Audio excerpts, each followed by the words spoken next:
Réduire notre empreinte carbone, aller vers des villes plus apaisées. Sensibiliser aux problèmes du climat, la question n'est plus du quoi ou du pourquoi, mais bel et bien du comment.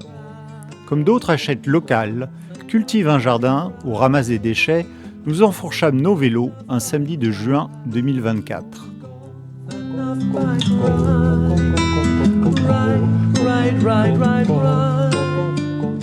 Chiffre clé pour comprendre l'opportunité qu'elle représente, les politiques de mobilité verte peuvent contribuer à une réduction de nos émissions dans le domaine des transports de 50% si la part du vélo, de la marche et des transports en commun totalise au moins 80% de nos déplacements. Si l'on zoome plus avant dans ce chiffre, les déplacements à pied sont pour beaucoup un phénomène culturel et donc difficile à faire évoluer. Les transports en commun, quant à eux, représentent des investissements très importants, compliqués à mobiliser en temps de restrictions budgétaires. En revanche, les politiques vélo sont peu coûteuses et mises en place relativement vite. Ainsi, la part des transports à vélo dans nombre de villes, comme Séville, Paris ou Novi Sad, est passée de chiffres inférieurs à 2% à plus de 10% en l'espace de 6 à 8 ans environ. Quand on sait que 75% des déplacements en ville font moins de 3 km, ou encore que 42% des livraisons dans les villes pourraient être faites en vélo cargo, il y a donc une opportunité considérable de développer le vélo pour réduire nos émissions de carbone et de particules fines. Mais les freins sont multiples. La voiture est un réflexe et un confort. Les politiques qui se lancent dans le développement du vélo font face à des leviers de bouclier importantes. Les objections sont classiques. Les cyclistes se comportent de façon incivique, le vélo est inadapté pour les seniors, etc. Les villes cyclables ne se font pas en un jour et les pistes créées sont dans un premier temps peu utilisées. Néanmoins, les exemples de transformation réussie sont nombreux, de Bogota à Helsinki, en passant par Barcelone ou Tianjin. Comment se font ces transformations? Combien de temps prennent-elles? Existe-t-il une trajectoire idéale pour y parvenir? Le concept d'un voyage à vélo vers la COP29 pour comprendre ces transformations et promouvoir le développement du vélo au quotidien est venu à l'automne 2023. Trouvé via les réseaux sociaux, 1, 2, puis une vingtaine de bénévoles de pays différents se rassemblent autour de l'organisation du projet. Il se clarifie. Nous porterons 10 propositions de politique cyclable vers la COP, propositions qui seront affinées au fil de nos rencontres dans les villes traversées, puis finalisées par un panel d'experts dans le domaine. Nous devons faire vite. Il ne reste plus que quelques mois avant la date limite du départ pour arriver à temps en Azerbaïdjan, lieu de la COP à l'extrémité orientale du Caucase. Comment allons-nous entrer en Azerbaïdjan dont les frontières terrestres sont fermées? Quels risques prendront les participants français compte tenu des relations à couteau tiré entre la France et l'Azerbaïdjan? Comment allons-nous obtenir des accréditations pour la COP? Ces questions n'ont pas de réponse le jour de notre départ, mais nous croyons à notre bonne étoile, à l'importance du message que nous portons, et nous partons, troupe peu préparée mais joyeuse, sous un soleil radieux. I'm super excited, engaged. C'est un truc de fou. I should say excited, very excited. Inspiring, yes, definitely, inspiring. Le périple est prévu pendant à peu près 5 mois, à travers une dizaine de pays. Bagatelle, allez hop, en selle.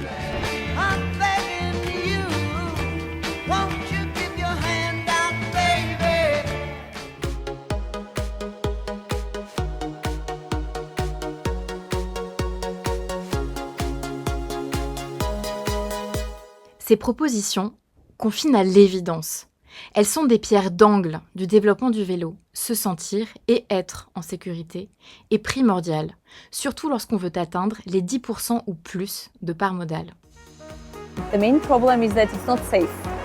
And I think, first of all, we need to have a very good cycling infrastructure to make people cycle. And if you had to add one more proposal for the COP29, what would it be? It would be the decrease of speed of motorized traffic up to 30 kilometers per hour, so that the speed of a fast cyclist and a car is quite the same. Can you tell us how many kilometers of bicycle ways you have? We have about 1,000 kilometers. So definitely the expansion of the cycling infrastructure, and we'll also see that by expanding the cycling infrastructure, The number of cyclists are increasing definitely. Even in cold autumn and winter months, we see cyclists on these bike roads. Pour cela, il faut convaincre des personnes qui ont plus d'appréhension en milieu urbain dense. Les décideurs politiques ne sont pas de mauvaise volonté, mais une fois les routes 3 voies transformées en 2 voies plus une pour les vélos, les options pour créer des pistes sur les voies plus étroites se font plus rares. On voit alors surgir des pistes improbables, nées d'étranges compromis urbanistiques. Pistes sur la voie piétonne, coupées par des obstacles ou encore interrompues, représentées timidement par un logo vélo sur une chaussée où les automobilistes se sentent souvent prioritaires. Pourtant, les études sont catégoriques. Créer de l'espace cyclable en le prenant sur la chaussée ou le stationnement voiture est non seulement inévitable pour des raisons physiques, mais aussi indispensable pour le succès du report modal.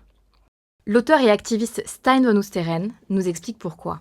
So why do we need to take away space from the cars to solve traffic congestion? It's a counterintuitive thing to say. It's called the paradox of Brest. Normally, when people see a street full of cars, congested, they will say, if you want to solve congestion, you need to widen the space, give more space to the cars. But that's a mistake, because it considers that traffic is a fixed amount of cars. But traffic is not a fixed amount of cars, it is behavior. It is a choice that changes based on the type of road that you get it.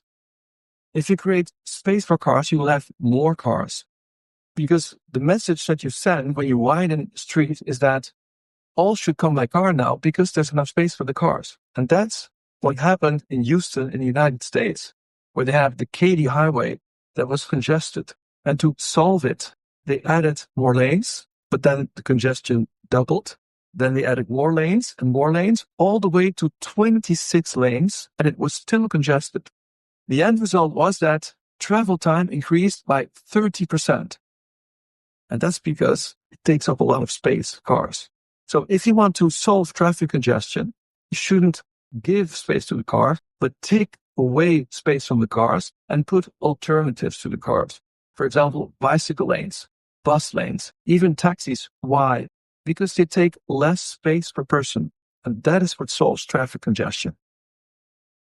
Bien que ces mesures suscitent du mécontentement pour une partie de la population, ces mesures payent sur le plan politique. Une étude de 2021 a ainsi montré que 64% des Anglais souhaitent plus de pistes cyclables, même au prix de l'imitation de l'espace voiture.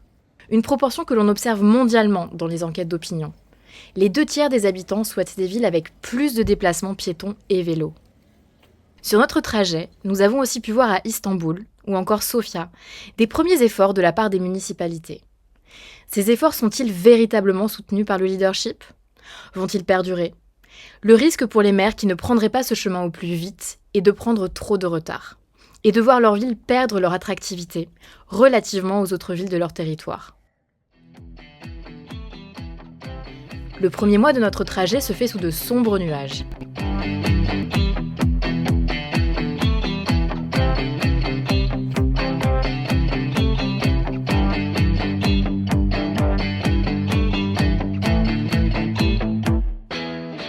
Une mini-entorse au 3e jour vient compléter la panoplie de blessures de Guillaume, alors qu'il reste encore 6500 km à parcourir.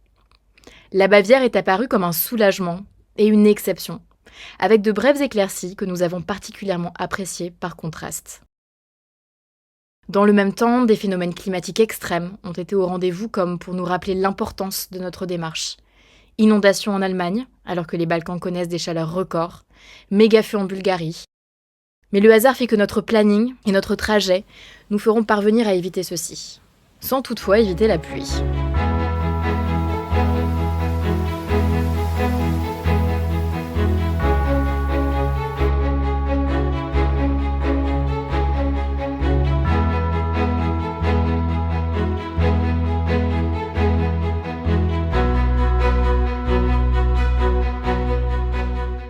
Très souvent sous-dimensionné, alors que le vol représente, outre la sécurité, l'un des 2 principaux freins au développement du vélo, des parkings sécurisés et en nombre suffisant, à la fois près des hubs de transport et des lieux de vie, sont des facteurs clés de succès pour une adoption du vélo par le plus grand nombre.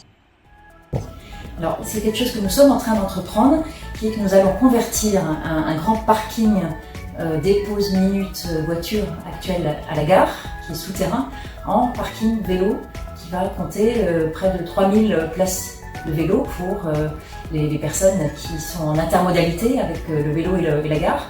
Et donc bientôt, il n'y aura plus de voitures autour de la gare, il y aura un grand parking vélo à la hollandaise.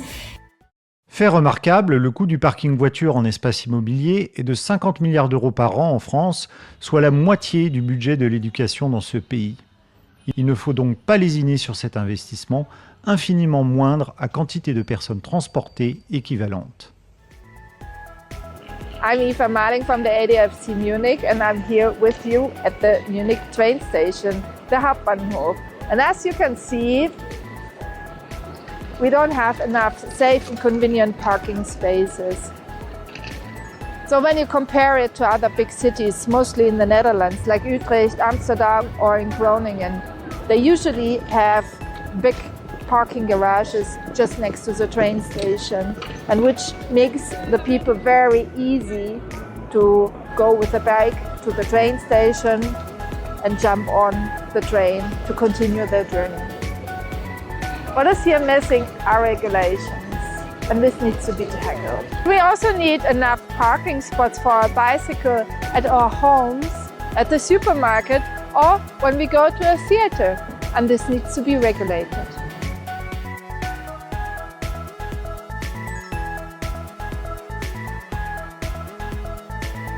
And of course, all the different kinds of bikes need to be considered, like the cargo bikes. Le défaut d'attention porté à ce sujet, nous l'avons vécu lorsque la question de se garer s'est posée dans des villes comme Graz ou Plovdiv, par ailleurs relativement bien pourvues en pistes cyclables. La praticité de l'ensemble du vélo, avant et après le trajet, est donc un facteur clé du succès d'une bonne transition. Séraphin Elie, coprésident de la FUB en France, souligne la stratégie adoptée pour le dimensionnement, mais aussi la nature des parkings. Si dans notre plan de déplacement, on a un objectif que à terme 10, 15, 20% des personnes se déplacent à vélo, ça veut dire qu'il faut penser que dans l'université, au cinéma, au marché ou que sais-je, il y ait 10, 15, 20% des personnes qui aient un vélo et donc on dimensionne un stationnement vélo en conséquence, ou en tout cas qu'on prévoit la place pour que le stationnement vélo puisse s'étendre. Et ensuite, c'est penser le stationnement vélo dans une diversité dans la diversité des besoins. Parfois, ça va être juste un simple arceau pour un stationnement courte durée, quelque chose d'assez spontané qui prenne pas beaucoup de place. Parfois, il faut aller sur de l'abri, quelque chose d'abrité pour qu'on puisse protéger le vélo des intempéries, ou plus sécurisé pour le protéger plus efficacement du vol. Je pense notamment à du stationnement résidentiel, par exemple, mettre dans un local fermé à clé où seules les personnes qui utilisent le local ont la clé. Voilà, donc c'est penser aussi la diversité du stationnement vélo. Il n'y a pas qu'un seul stationnement, il y a des stationnements vélo. Au deuxième mois de notre trajet, nous continuons inlassablement notre route.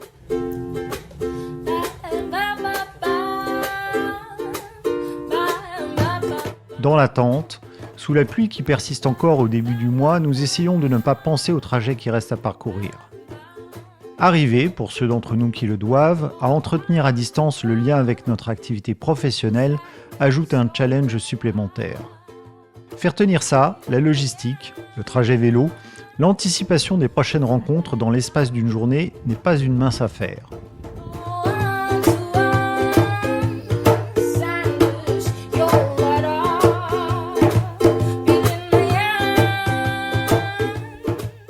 Nous parvenons enfin dans les Balkans où les canicules se sont apaisées.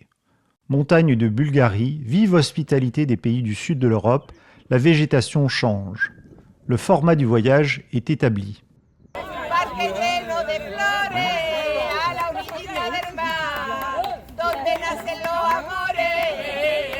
La plupart des participants ne restent qu'une semaine ou deux, mais en revanche leur nombre est plus important que prévu. À l'arrivée, ce seront environ 200 cyclistes qui participeront au COP29 Bike Ride.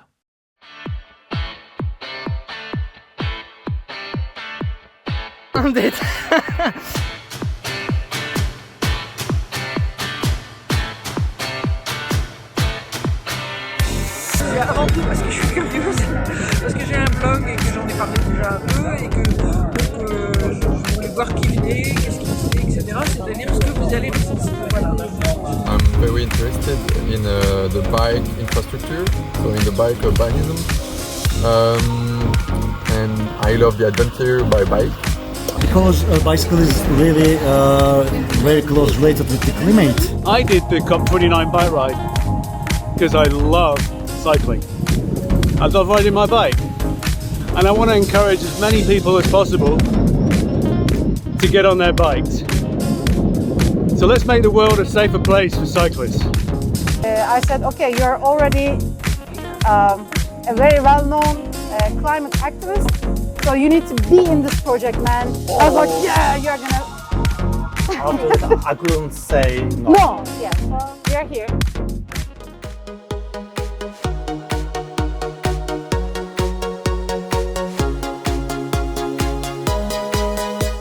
Quand on voit la variété des situations entre les villes et les pays, on peut se demander ce qui fait que tel ou tel atteint de très bonnes parts modales, alors que d'autres sont encore dans des principes d'urbanisme datant des années 70.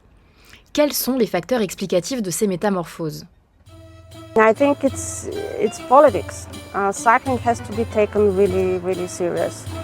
When politicians take decisions, they think big. And sometimes it seems that cycling is something small and not that significant. But it's not the way they have to think about it. Cycling is big and it's part of big topics, and it's always part of the solution. The Metropolitan Municipality Mayor, who is now focusing on presidential elections after being elected for second time, he is no longer focusing on bicycle transportation, but he was the one who promised that Ankara will become the capital city of bicycle transportation. Le changement est difficile et loin d'être instantané. Stijn van Oosteren nous explique ce qu'il faut pour qu'une transition se produise. So how do you create change? How do you create a bicycle transition? What you need is what I call the 3 C's of transition. The first C is of citizens who need to express a desire. They need to want change because otherwise it will be very difficult to create change and get citizens. The second C is of courage, political courage. You need politicians to actually respond to those needs, to do something with it. And for example, if citizens want better quality of life, their children to be autonomous in the street, with more green, more freedom to move around, you need politicians to create bicycle lanes because they have the money and the means to do so. And in principle, these 2 C's should be enough. Citizens who want something, politicians who create the change. But unfortunately, humans don't like change. They're afraid of it. So you need an extra push to create change. You need catastrophes or crises. And that's how the bicycle revolution in the Netherlands happened in 73 when there was an oil crisis. So oil costed too much money. They needed another solution. And in 74, they created the bicycle plan. And in general, the bicycle revolution always emerges when there's a crisis, when there's a catastrophe. For example, the corona pandemic, when the governments, they needed a transportation solution with a lot of space between people so that they would not contaminate each other. And that's when they created corona lanes. But also when there's an economic crisis, when there's no money to own a car, for example, or when there's strike in public transportation and people can't take the bus, the bicycle as a solution. So with the citizens who express a desire for change, politicians who have the courage to actually do so, and sometimes a little crisis to push for change, that is how we create a bicycle transition. Quel est le rôle des associations vélo pour accentuer le courage des politiques et la prise de conscience des citoyens ? Murat, de l'association Bisikletliler d'Energi en Turquie, nous apporte un élément de réponse. Öncelikle bisiklet yolları ile ilgili yasal bir düzenleme için kolları sıvadık. Bu konuda bugüne kadar bisiklet altyapısı ve kültürü ile ilgili 15 kadar yasal düzenlemeye öncülük yaptık. Talepte bulunduk. Sonra da bunların hayata geçmesi için rehberlik yaptık bakanlıklara. Bugüne kadar 15 yasal değişiklik ve yaptığımız 10 binleri bulan, eş zamanlı olarak 81 ile kadar ulaşan eş zamanlı bisiklet farkındalık etkinlikleri, düzenledik. Gerek Türk Kalp Vakfı'yla, Türk Diyabet Vakfı'yla, Yeşilay'la, pek çok sivil toplum örgütüyle ortak paydada buluştuğumuz farkındalık çalışmaları yaptık. Bunlarla yeni kitlelere ulaştırdık bisikleti. Bisiklet kültürünü yaymaya çalıştık. Ama diğer taraftan da bisiklet altyapıları konusunda modern bir kent yaratırken Avrupa, Amerika ne yapıyor? Buna dikkatli bakmaları gerekiyor. Biz metro sistemlerini Avrupa'dan, Amerika'dan 50 yıl sonra uygulamaya başladık. Bisikleti de bir 50 yıl sonra uygulamayalım. Bari onda geç kalmayalım diyoruz. Le parcours de Murat, qui s'étend sur des dizaines d'années, est celui d'un militant infatigable. Lui, comme d'autres, tels que Ekin à Ankara, organise des rassemblements réguliers, soit mensuels, et en ce cas désignés sous le nom de Critical Mass, soit annuels, et en ce cas complétés par une palette d'animations pour petits et grands. Bu öncelikle yine hep tekrarladığımız aslında bir farkındalık meselesi. Vatandaşın farkındalığı, karar vericilerin farkındalığı. Bunu oluşturduktan sonra bence Ankara'da bisikletin kullanımı alışkanlık haline getirilmesi çok daha kolay olacak.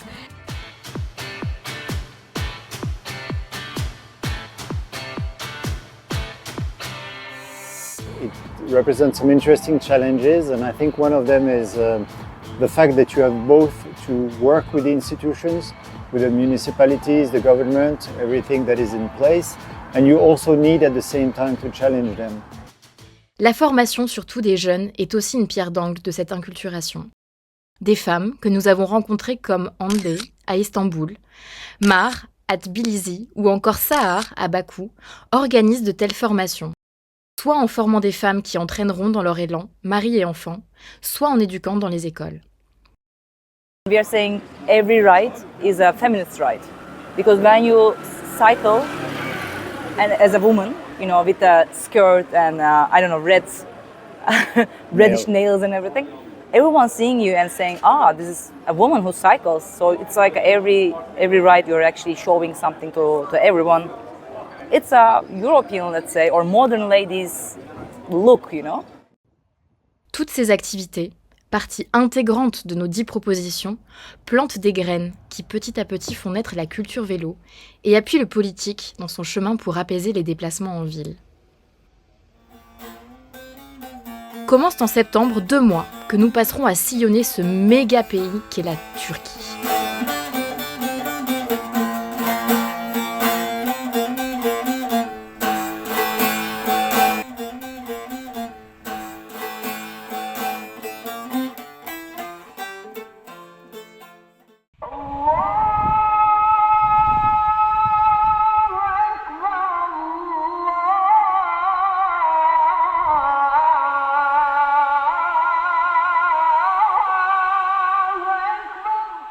Changement de religion, hospitalité encore plus vive, vigueur du tissu associatif.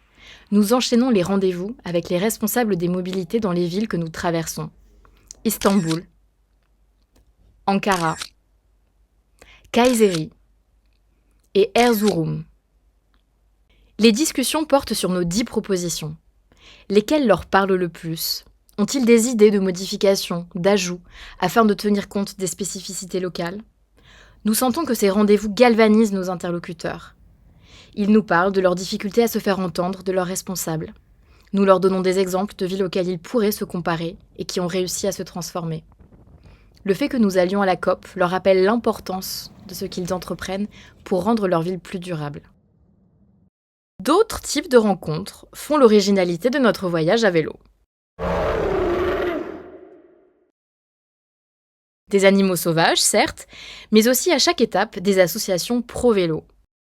De Paris à Bakou, en passant par Strasbourg, Munich, Istanbul ou encore Ankara, elles organisent des critical mass avec leurs membres, challenge ou confirment nos 10 propositions.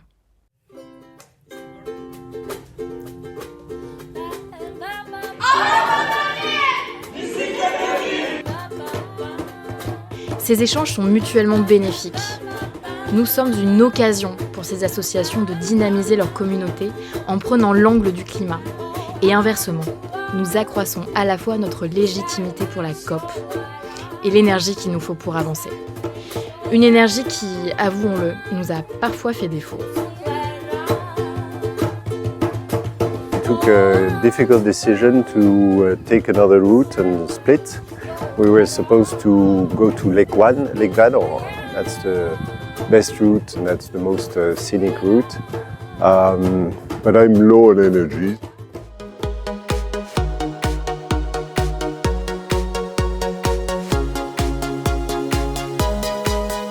La planification et le financement sont des éléments primordiaux des politiques cyclables et pourtant ils sont trop souvent négligés.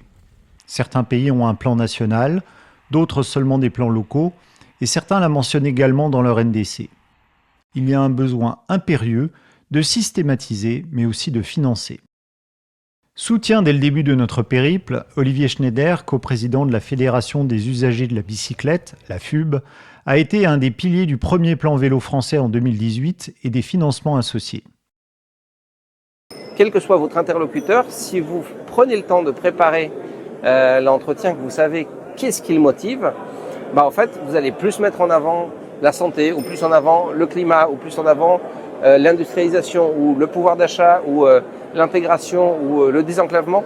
Ça va dépendre de qui vous avez en face. Donc, avoir un bon argumentaire, savoir sélectionner dedans, et surtout avoir le flair de là, il y a une opportunité législative pour que ce ne soit pas juste une grande stratégie pompeuse, on veut devenir la capitale ou le meilleur pays sur le vélo, mais il ne faut surtout pas donner l'occasion aux politiques de se mousser avec juste une stratégie où il n'y a rien de concret dedans. Il faut les forcer à passer à l'acte.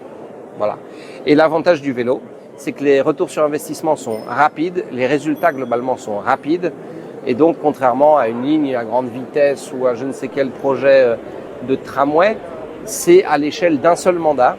Et donc ensuite, une fois qu'on a obtenu une stratégie nationale, on peut aller très vite en local, parce que le vélo intrinsèquement, c'est quelque chose qui est léger, qui est agile et qui peut aller vite.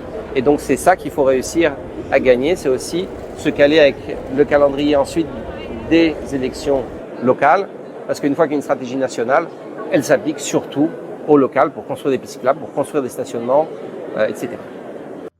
Au-delà de l'existence d'un plan, trop souvent les initiatives échouent par leur défaut de gouvernance. Par exemple, le manque de représentativité des associations vélo ou encore les revues d'avancées régulières. Linda, leader d'une association à Ankara, nous en donne un exemple. We have a municipal plan which promised 53.6 kilometers, which is quite exact, of separated bike lanes that connect subway stations and universities. But Ankara Metropolitan Municipality managed to make only 3 kilometers separated bike lane that connects 2 different subway stations at the city center and a 7-kilometer lane in outer regions of Ankara. Those promised bike lanes has not been completed, and what we have do not serve to their purpose. Since Ankara is the capital city, we understand that bureaucracy is a huge problem that slows things down, and there are few departments and person in charge of mobility in municipalities. And the bureaucracy stops a lot of work to be done. Les écueils d'un plan vélo, c'est que ce soit juste une belle stratégie avec des très belles illustrations dans un très gros document de 40 pages, mais où en fait, il n'y a pas les budgets, il n'y a pas les échéances.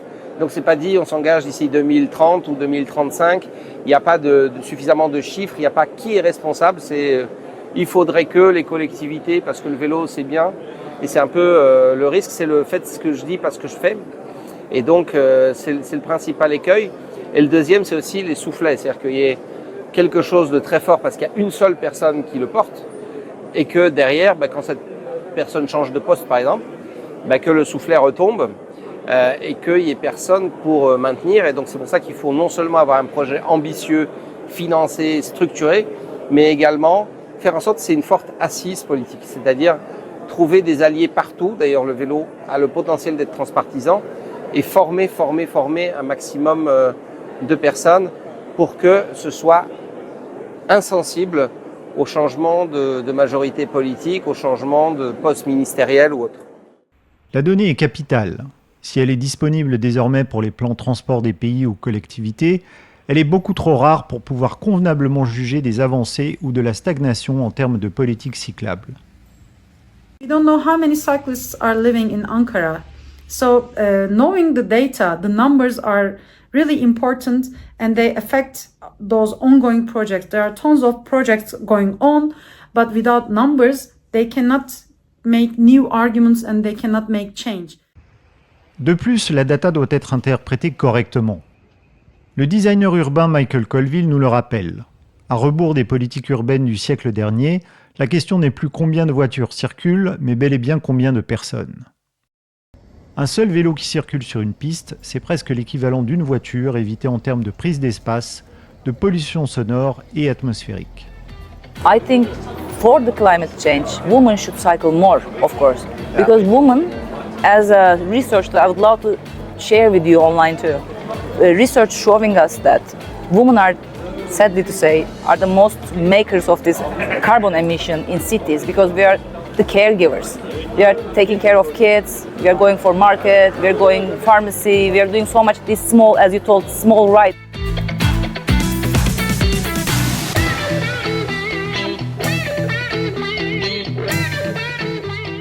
Nous portons 10 propositions sur le vélo, mais nous aurions très bien pu en formuler 20 ou 30. Lesquelles sont importantes ? Existerait-il une recette minimale pour les villes ou pays restreints par leurs finances ou le temps ? So, we need some bikes, we need some bicycle lane, we need to reduce the speed limit, we need to improve the public transport. They're all integrated. So there is You're right. all the things to do. So we're starting from zero. And now it's like, okay, where do we start? Some people want to start with bicycle lane, some people want to start with transport, and some people want to start with putting more bikes. And I think we should do all of this. Séraphin Elie nous éclaire sur l'importance du système vélo.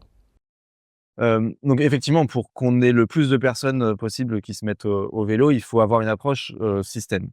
On parle du coup de système vélo qui se décline sur 3 approches. Il y a d'une part déjà le savoir rouler à vélo.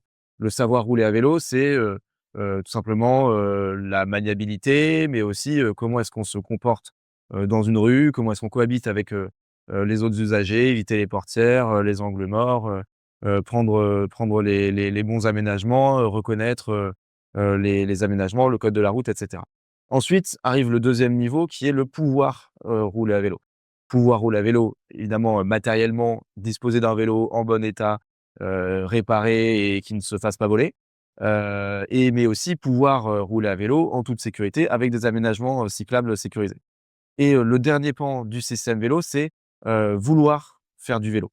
Et ça, on vient derrière parler d'imaginaire, de représentation, de potentiel sentiment de déclassement qui pourrait apparaître quand on passe de la voiture au vélo. Et donc, c'est tout ce travail-là qui doit être fait, qui est culturel, qui est multifactoriel, qui relève aussi un petit peu des parcours de chacune et de chacun. Et c'est ce croisement des 3 approches qui, concrètement, dans une politique publique, va se traduire par des ateliers de réparation ou d'autoréparation, du stationnement vélo, le fait de pouvoir avoir des aménagements cyclables en bas de chez soi, mais aussi d'avoir de la communication de la mairie pour encourager les personnes à se mettre à vélo. On va pouvoir faire avancer un curseur puis l'autre, mais avec toujours en tête ce besoin de raisonner globalement, de raisonner la cohérence. Et c'est comme ça qu'on fait progresser la pratique dans tous les territoires et pour toutes et tous, pour pas que ce soit un truc de bobo dans certains quartiers ou réservé à certains types de villes ou certains types de personnes. On va vraiment derrière développer le vélo pour toutes et tous. Nous avons réalisé en chemin la pertinence de l'expression « bike washing ». Elle désigne la tendance de certaines villes à cocher la case vélo avec quelques infrastructures symboliques, mais sans véritable intention de s'engager dans la palette des mesures qui leur permettraient un jour de dépasser les 10% de part modale. Même dans le cas de Paris, qu'on ne peut pas soupçonner de bike washing, la mort de Paul Varry, cycliste renversé sauvagement par un conducteur de SUV au moment où nous roulions vers la COP, est un triste rappel qu'une politique vélo, aussi complète soit-elle, dépend d'un système global qui doit intégrer l'épineux sujet du rouler ensemble. Mesdames, Messieurs les politiques, pour conclure notre énumération de propositions, il est donc indispensable de penser le vélo comme un écosystème, dont l'ensemble des éléments apportera les résultats en part modale et aussi la sécurité indispensable à son développement.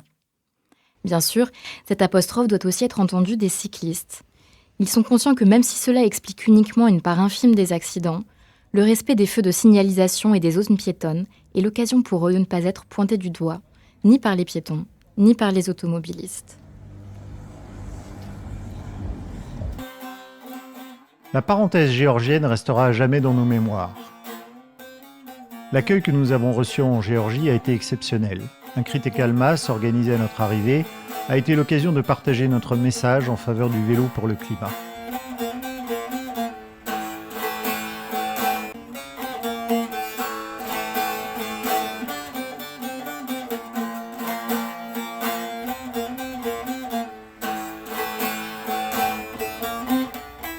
S'en est suivi une série de délicieuses surprises. Dégustation de vins improvisés, invitation à partager des repas, des après-midi, des soirées.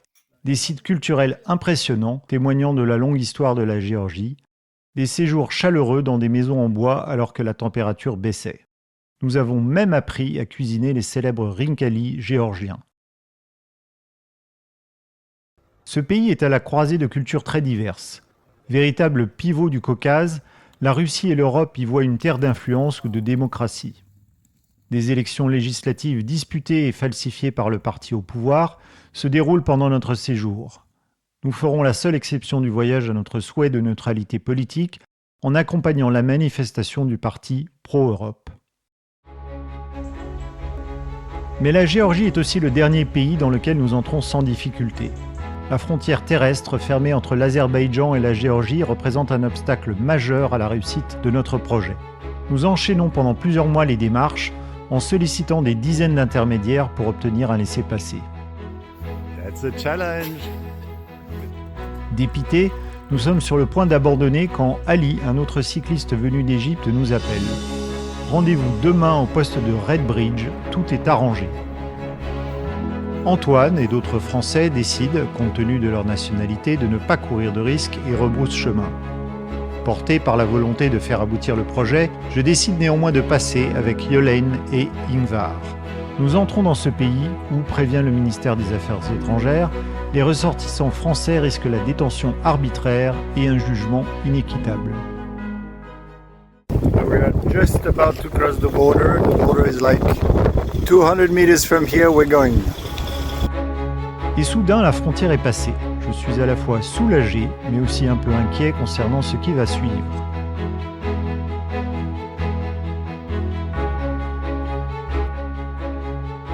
Les 6 jours qui nous séparent de Bakou, la capitale de l'Azerbaïdjan, sont enchaînés à un train d'enfer. Il nous faut arriver à la date de l'ouverture, symboliquement, mais aussi pour ne pas perdre un seul jour de lobbying dans cette arène mondiale.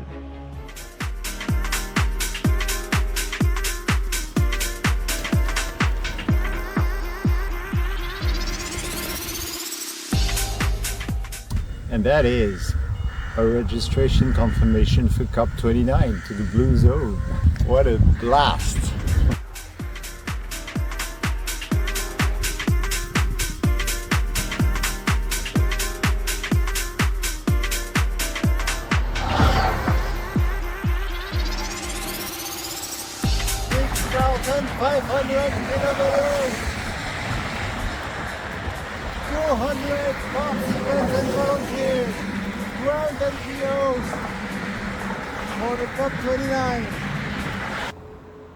Enfin parvenus à Bakou, nous retrouvons Sahar et Pacha de l'association de vélo locale qui nous aident à nous frayer un chemin sur les derniers kilomètres.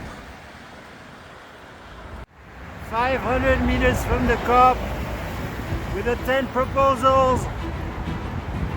It's nearer than ever. We ride on time. This is all important people. We're not getting this entrance. We're getting another different entrance. We're nearly there. We're getting there. Guillaume is behind me. We are approaching the entrance. Will they let us through? We keep on going. We're being guided by a member of the Azeri Cycling Federation, which is really nice.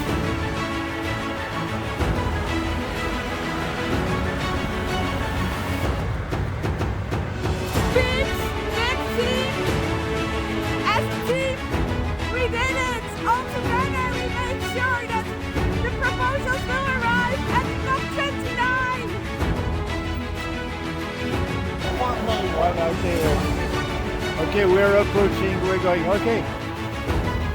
Yola, you're filming. We're catching the moment. Filming each other. It's there are people, they're proud.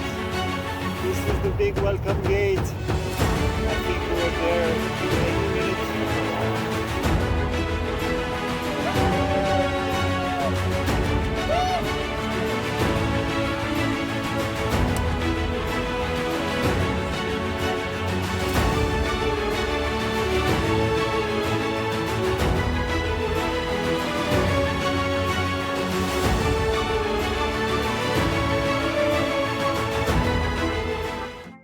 Les cyclistes, vous avez roulé, mais vous êtes sûr de n'avoir rien oublié?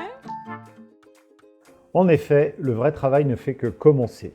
Le lieu est immense, les opportunités d'échange infinies, bien que le temps nous soit compté. Nous enchaînons alors les rendez-vous à une cadence effrénée.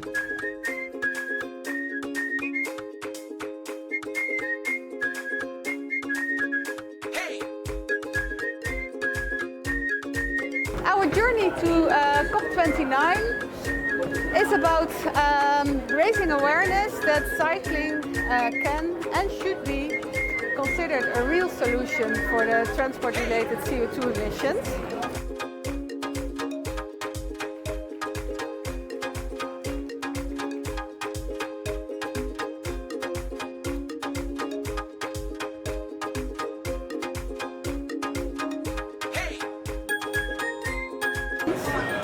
So this is where my hobby, passion and concern for the world come together. Les 6500 km parcourus sont un sésame extraordinaire pour prendre attache avec les leaders politiques. Ils saluent notre démarche et nous leur demandons en retour de faire du vélo un incontournable des politiques de transport urbain qu'ils mènent.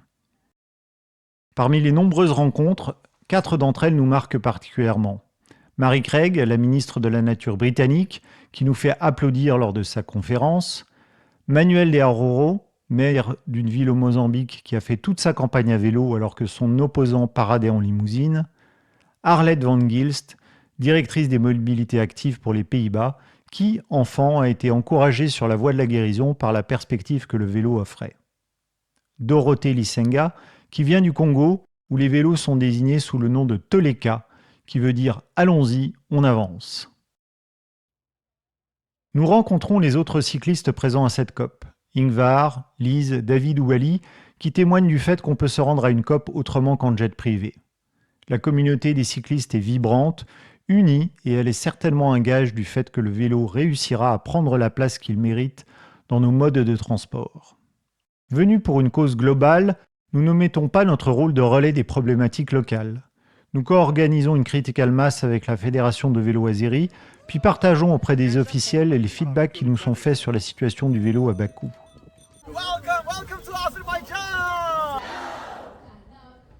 La COP se termine sur un plan mitigé, notamment sur la question du financement des conséquences du dérèglement climatique dans les pays du Sud. Nous faisons à notre modeste échelle le même exercice d'introspection. We had to leave, start cycling, without knowing if we could really pass the Azerbaijan border, which has been closed since 4 or 5 years. And also without knowing if we could actually get into COP with one of these badges. And still we had to start, and still we had to communicate, yeah, we're going, and also actually cycle and get on your bike every day and just continue your journey without knowing if you could make it. And maybe, I was just thinking last week, it's kind of a metaphor of how basically we all should just embark on this journey to try to solve the climate issues that are facing us without knowing if we will actually solve it. Yeah, so I think I got that from this journey. But we'll have to see how metaphorically I can make it to tell this story also to other people all these people working on solutions for climate. Quel impact avons-nous eu? Un de nos indicateurs de réussite pourrait être par exemple les kilomètres de pistes cyclables en plus, la mention du vélo dans les plans climat des pays, mais ces chiffres sont le résultat d'efforts conjoints et il serait présomptueux, voire illusoire, de vouloir s'en attribuer la seule paternité. Ce qui restera dans les esprits du vice-président de la Banque européenne d'investissement, de l'envoyé du climat pour les Pays-Bas, du directeur de la World Bank en charge des transports, mais aussi de tous les responsables de la mobilité, des membres des associations, sont d'autres critères de notre réussite. Nous avons senti de l'énergie, de l'empathie, voire des moments d'épiphanie de la part de certains décideurs. Nous avons porté la bannière du vélo qui a grandi en visibilité, à la fois en chemin et à la COP. Enfin, on nous a demandé ce que nous faisions pour la COP 30, signe de l'intérêt porté à notre initiative, mais aussi de son utilité. Au moment où nous réalisons ce documentaire, plusieurs questions logistiques se posent encore, tant cette destination est lointaine et difficile à atteindre sans émettre de carbone. Si en définitive, nous parvenons, comme nous avons su le faire, à lever tous les obstacles, ce sera plus que jamais l'occasion de réaffirmer notre devise. Ride slower, change faster.